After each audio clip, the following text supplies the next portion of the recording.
بسم اللہ الرحمن الرحیم۔ جیسا کہ ہم نے لاسٹ کلاس میں افعال کی تقسیمات میں سے فعل ماضی معلوم سے مجہول بنانے کا طریقہ سیکھا تھا، تو آج انشاءاللہ ہم جو ہے وہ جو بیسک گرامر جن کے اوپر بیس کرتی ہے وہ نحو اور صرف ہے، ٹھیک ہے۔ تو وہ جو افعال ہیں ان کا تعلق صرف سے ہے۔ آج انشاءاللہ نحو کی کلاس کے نحو میں ہم نے تعریف اور اس کی آگے تقسیم تو ہم نے پڑھی تھی۔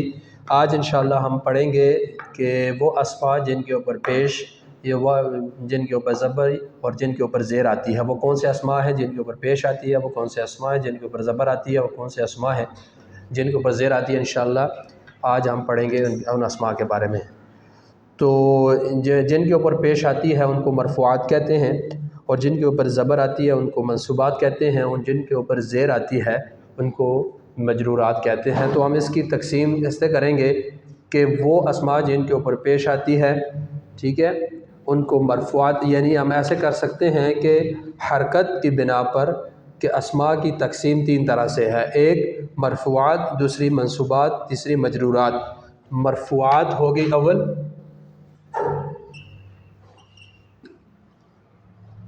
دوسری ہوگی منصوبات، اور تیسری ہوگی مجرورات، ٹھیک ہے۔ اب مرفوعات کس کو کہتے ہیں، منصوبات کس کو کہتے ہیں، اور مرفوعات کتنے ہیں، منصوبات کتنے ہیں، مجرورات کتنے ہیں؟ تو مرفوعات سے شروع کریں گے کہ یعنی وہ اسماء جن کے اوپر پیش آتی ہے، ٹھیک ہے، تو وہ ان کو ہم مرفوعات کہتے ہیں۔ تو مرفوعات کی کل تعداد جو ہے وہ 8 ہے، یعنی کہ مرفوعات جو ہیں وہ 8 ہیں، صحیح ہے۔ اور منصوبات یعنی کہ وہ اسماء جن کے اوپر زبر آتی ہے، نصب آتی ہے، منصوبات یہ مفعول کا صیغہ ہے، ٹھیک ہے، یعنی کہ وہ اسماء جن کو نصب دیا ہوا ہو تو ان کو منصوبات کہتے ہیں۔ منصوبات جو ہیں وہ 11 ہیں۔ تو منصوبات جن کے اوپر وہ اسماء جن کے اوپر زبر آتی ہے وہ 11 ہیں، ٹھیک ہے۔ اور مجرورات یعنی کہ وہ اسماء جن کے اوپر یا جن کے نیچے زیر آتی ہے ان کو مجرورات کہتے ہیں، اور وہ صرف 2 ہیں، ٹھیک ہے۔ تو یعنی کہ یہ تو نحو میں آپ کو زیادہ ایزی اور آسان ہو گیا، یعنی کہ اگر آپ یہ یاد کر لیں کہ یعنی کہ مرفوعات کی تقسیمات میں کہ صرف 8 جو اسماء ہیں، جو قسمیں ہیں اسم کی، ان کے اوپر پیش آتی ہے، اگر آپ یاد کر لیں گے تو ٹھیک ہے، عربی عبارت بھی سمجھنا آسان ہو جائے گی، اور آپ کو یہ سمجھ آ جائے گی کہ میں نے پیش کب پڑھنی ہے، زبر کب پڑھنی ہے، زیر کب پڑھنی ہے اسماء کے اوپر، ٹھیک ہے۔ تو مرفوعات 8 ہیں، ٹھیک ہے، وہ مرفوعات 8 ہیں، منصوبات 11 ہیں، اور مجرورات 2 ہیں۔ تو کیونکہ مجرورات سب سے کم ہیں تو مجرورات سے شروع کرتے ہیں، اور آسان بھی ہے، ٹھیک ہے۔ مجرورات جیسا کہ میں نے آپ کو بتایا کہ مجرورات ان کو کہتے ہیں یعنی جن کے نیچے زیر آئے۔ تو سب سے پہلی قسم جس کو ہم کہتے ہیں حروف، اور حروف میں حروف الجارہ،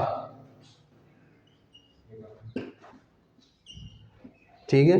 یہ حروف جو ہیں، یہ جو حروف ہیں ان کو حروف الجارہ کہتے ہیں، یعنی یہ حرف جو ہیں ان حرف کے بعد جو بھی اسم آئے گا اس کے نیچے زیر ہوگی، ٹھیک ہے، تو ان کو حروف الجارہ کہتے ہیں، اور ان کی تعداد 17 ہیں۔ حروف الجارہ کی تعداد 17 ہے۔ یہ جو 17 حرف ہیں ان کے بعد کوئی بھی جو اسم آئے گا، ٹھیک ہے، وہ ہمیشہ اس کے نیچے زیر ہوگی، جیسے با ہے، تا ہے، کاف ہے، لام ہے، منز ہے، مز ہے، خلا ہے، ربا ہے، حاشا ہے، من ہے، عدا ہے، علا ہے، حتی ہے، فی ہے، الہ ہے، ٹھیک ہے۔ یہ جو حروف ہیں یہ ان کے بعد جو بھی حرف آئے گا،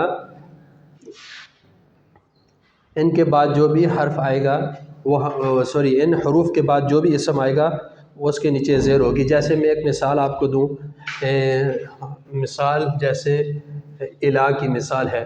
اب الہ جو ہے یہ حرف ہے، اب اس الہ کے بعد جو بھی اسم آئے گا میں کہوں گی الہ بیتن،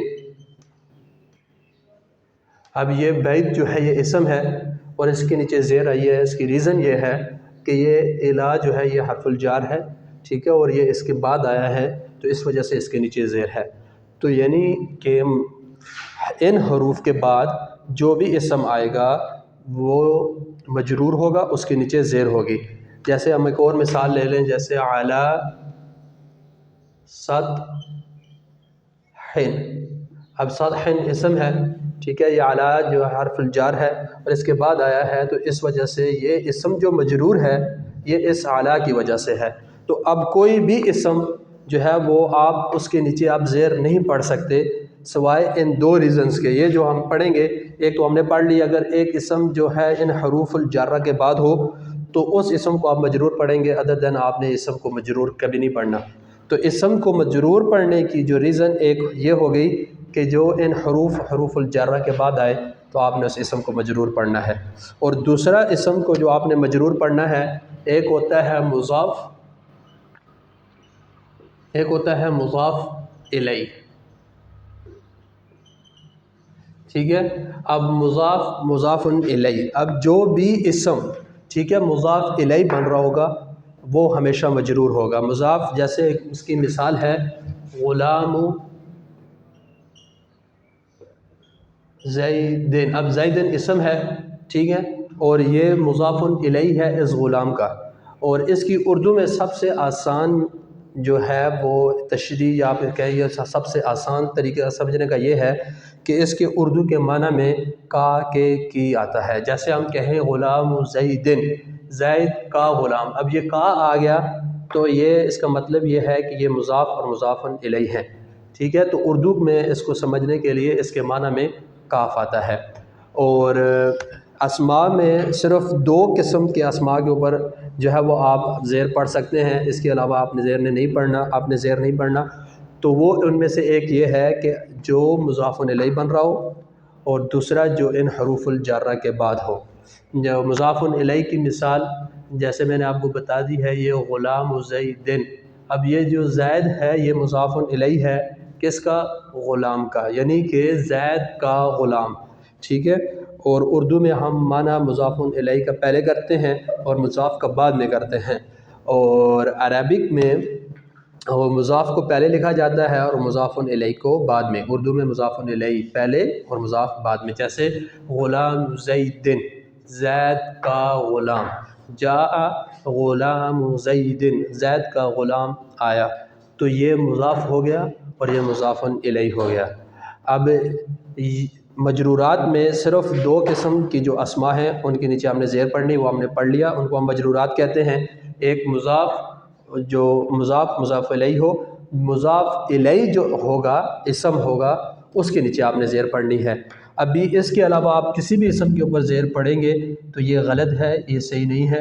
جو مجرورات کی جو ہیں جن اسماء کے نیچے زیر آتی ہے وہ صرف دو ہی ہیں، ایک مضاف الیہ ہے اور دوسرا جو حروف الجارہ کے بعد آئے اس کو آپ نے مجرور پڑھنا ہے۔ یہ ہوگی مجرورات، ٹھیک ہے۔ ابھی منصوبات کے بارے میں انشاءاللہ ہم پڑھیں گے ان دا نیکسٹ کلاس انشاءاللہ. سی یو.